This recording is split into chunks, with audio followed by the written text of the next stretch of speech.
Good morning once again, and welcome to Dr. Menson's YouTube channel, where I talk mostly randomly about random stuff, politics, lifestyle, what is normally happening in Ghana and Africa in general. This morning I was been thinking seriously about my country Ghana and how things are unfolding.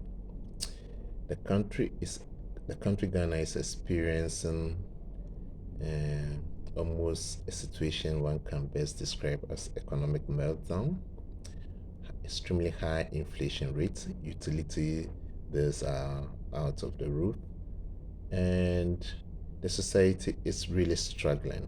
I mean, globally, everybody is struggling, but one can say we are having an exceptionally high case of suffering here, which people are coping with. But if you look critically at it, you ask yourself that yes, globally, countries, not all countries are suffering the same. Some leaders in societies across the globe are governed by leaders. Important leaders are given responsible positions to govern to make decisions that will lessen pains and suffering for the general citizen.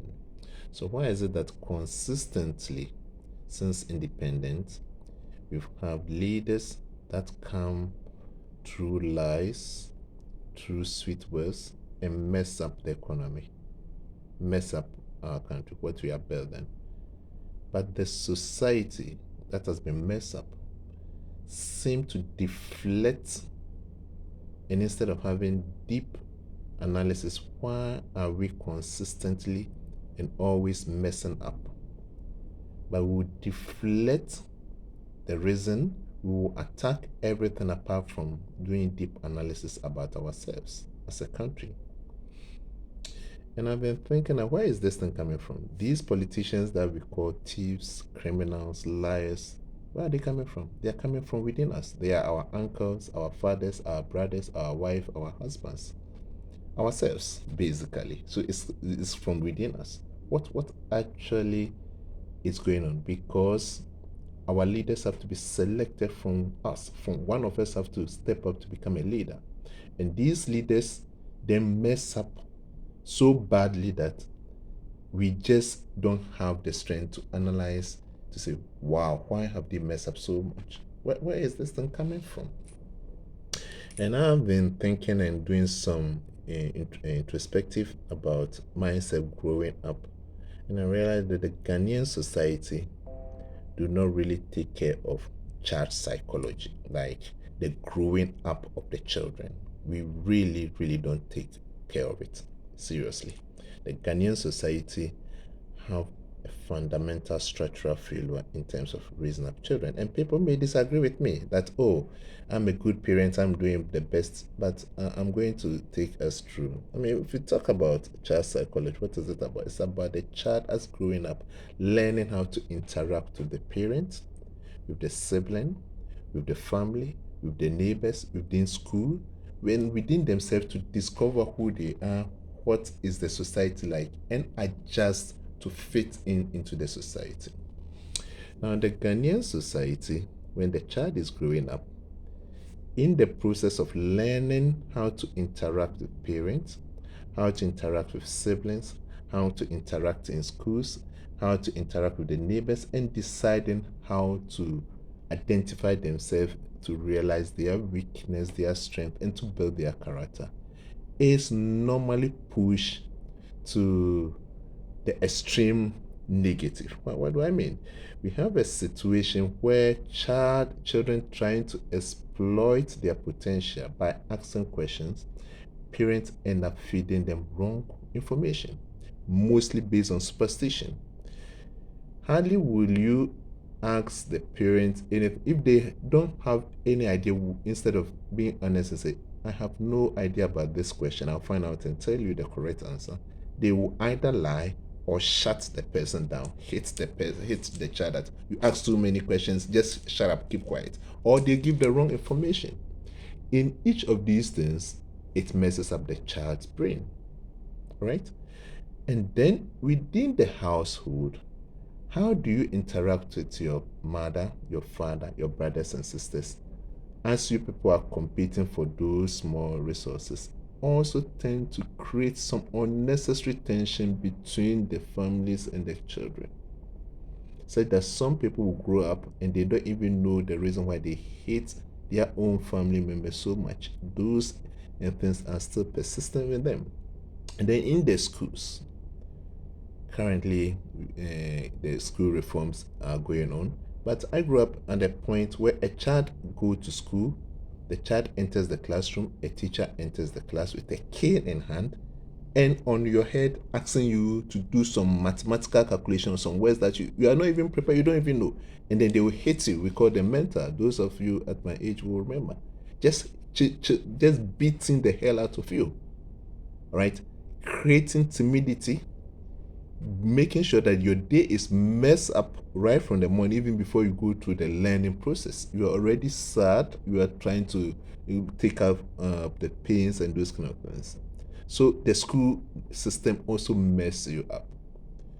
Then, in all these things, we build and model the child's psychology around superstition, such that most Ghanaians deflect responsibility. So things that are bad are done by some superstitious being called evil, and some good things that need credit are also done by some God.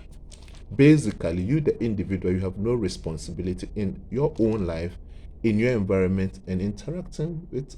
So we end up building we build a society with a superficial character, right? Mostly built from, in my own point of view, mostly around lies. Okay, lies, deception. Okay, and we grew up with that. So now we wonder why our politicians have become master liars, because that's how we grew up. They will not accept any responsibility of their failures. When was the last time you saw an African or Ghanaian politician say, "I've failed, so I'm resigning"? No. It just deflects, keep on deflecting. Don't do any analysis, don't take responsibility. And we grew up with it as a society. Okay.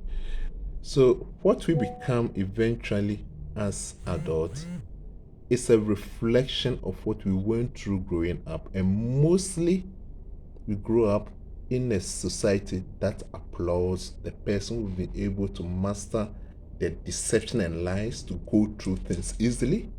And then those that are honest and will face responsibility are called fools, timid, and they end up being depressed and actually phase out.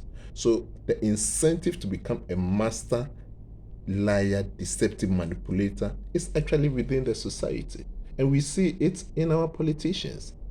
Okay, the politicians are not, those that we have as we call them, are not the most brilliant, to be fact, but they are the most manipulative. They're the most people who talk the loudest, the most unnecessary nonsense, but will still manage to manipulate to get to the top and get that reward. Okay, that's what we promote as a society. We are in this economic mess not because we don't know what we have to do to get out of this mess, but we are again deflecting and not accepting responsibility. I mean, how hard it is for any government in such a messy economy to cut down expenditure. You have so many CEOs who are not performing. You have so many deputy ministers who are adding no value. You have so many directors who are having no value. You have so many added layers of offices who are adding really absolutely no value to any of those ministries or sectors. But they are taking huge chunk of your money in terms of fuel, in terms of allowances, in terms of everything. How difficult is it for a government that thinks and will do a deep analysis to cut down all these things, eliminate the waste, the stealing, the corruption from the system, so that the little resource you have, you manage and channel it to your people and manage the economy? How difficult should this one be? Right? Do you need IMF to tell you these programs are useless, they're adding no value, cut them? These number of people, reduce them. These things are bringing that. Do you need somebody to tell you that? No. But we realize that we are in a society where we've been raised up and tuned and programmed so that we really don't face responsibility of accepting our mistakes, our wrong, and actually making sure that we are doing everything to correct it. All right. So you find in a typical Ghanaian society a bunch of people in a transport, what we call trotro, and one person called the driver misbehaving on the road, overtaking, overspeeding, and all this bunch of people, none will gather the courage to say, hey, slow down, it's my life here that you are playing with. Okay, and have the courage to step out. No, they will all be in that vehicle till that vehicle crash and kills them all. And after the crash and kill, nobody, including the police, and they will not look at the tires, they will not look at the alcohol level in them, they will not look at what we, the society, will deflect and say it's the devil, is the government did not construct the road and something. That's a typical Ghanaian society, right? And a society like this will never grow and flourish. Okay, we need to start training up our children right. The child psychology issues that we have actually pushed and relegated to the side, we need to start taking it serious. Most Ghanaians would just dump their children in some uncompleted building or some building, they call it a kindergarten. Nobody actually have gone around and inspected. Are these people we call kindergarten children well trained in child psychology? Do they know the brains that they are playing with?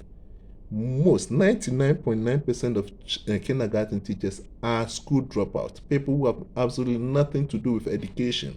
They are now training these sensitive brains that need so much good and quality information. And do they do training? No. Mostly singing rhymes, pushing them at the corner, and doing virtually nothing. Ghana Education Service, who is there to check, are these guys having the right certificate to teach even at the kindergarten, at the primary? No. So they mess up the children's brain right from the infancy, right from the childhood. And then when it gets to the point where it cannot be corrected, that individual tries to fit into the society. And what is that society that we build? Society of lies, society of deflection, society of not accepting responsibility, society of manipulating your way to the top, society of normalizing the wrong. Okay, if you're in a Ghanaian society and you decide to do the right thing, you will be punished. Get to an institution, and try to do the right thing, you will become a victim of all the society punish, because you are stepping on people's freedom. You are making sure that people are not getting the rot, people are not stealing. Okay, so you become a target. So going forward, how do we transform our nation? I think it's time for us to be honest to ourselves that we've failed in so many years in raising up upright children, children to be honest, children to have integrity, children, and it's also the time that the society have to start paying and rewarding honest people, right? We live in a society where honesty is nothing. How did you manage to get your money? How did you get? It's not really important. All that matters is, have you looted enough to be called a rich person in the society? That is what is important. So this mess that we are in, and I'm saying this as an economist, that is going to repeat itself, because it's the same cycle we are going through. The same kind of people that are not really competent, but they will manipulate themselves to the top. And they mess things up. And then another bunch of people who are even sweet talkers will manipulate the brains and the mindset of the citizens and get to the top and continue messing up. So for us to stop this, we need to get out of the cycle of continuous manipulation of ourselves and face reality, right? We have to build a society which is honest, which reward hard working, which reward meritocracy, which really makes sure that we are building a good society.